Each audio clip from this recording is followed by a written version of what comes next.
Did you know that second and third generation immigrants have increased risk for type 2 diabetes compared to their parents and grandparents? This is not just a random trend, but it's actually a powerful example of how environment, lifestyle, and culture can affect your health. In this video, we're going to break down the reasons why that is, factors that contribute to it, and how you can prevent it or even reverse type 2 diabetes. Let's dive in. Studies have shown that first generation immigrants, the people who actually move to a new country, and in context, we're talking about America here, they usually have lower risk for type 2 diabetes compared to their children and grandchildren. But by the second and third generation, diabetes risk rise significantly. So what's going on here? If genetics aren't changing in just 1 or 2 generations, the answer lies in your lifestyle, culture, and environment. Let's break down the key reasons why type 2 diabetes risks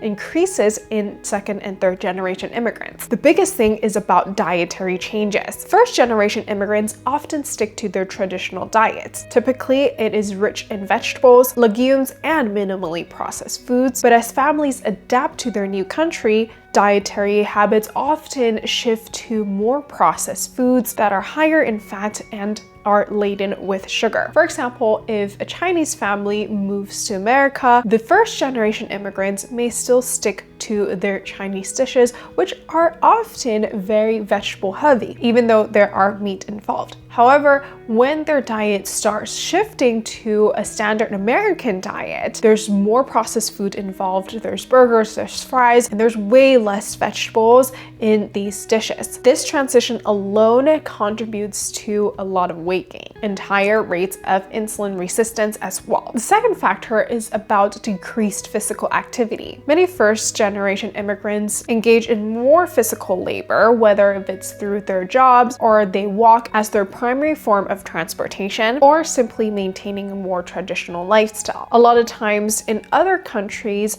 their form of transport is walking, so they also bring it here as well. However, their children or grandchildren may choose to adopt a more sedentary life due to more modern work environments, screen time, and urban living. Also, there might be higher levels of stress. When it comes to second and third generation immigrants, there might be more stress that are coming from there and lead to higher blood sugars. Also, because sleeping patterns may change due to the modern way of living. Also, let's not forget about food marketing. A lot of times, especially in America, food marketing is huge, especially when it comes to highly processed foods. So second and third generation immigrants may be more exposed to that and may be more prone to choosing unhealthy foods because they're exposed to more fast food marketing. But the good news is, just because type 2 diabetes risks increases doesn't mean that it is inevitable. Here are some powerful steps you can take to protect you and your family from type 2 diabetes. First thing you can do is to reclaim traditional diets again. Many cultural diets were naturally plant-forward and balanced before being influenced by highly processed foods. So try to embrace whole grains, legumes, fruits, vegetables, and natural sources of fiber to help you regulate your blood sugar. So some great examples include Hispanic cuisines. They have a lot of beans, they have a lot of lentils, they use garbanzo beans, they eat nopales, which is cactus, it's great for fiber, quinoa, brown rice, yuca, sweet potatoes, avocado, and fresh salsas. They are all great examples of plant-forward foods to rely on. And in terms of Asian cuisines, you eat a lot of bok choy, a lot of Chinese broccoli,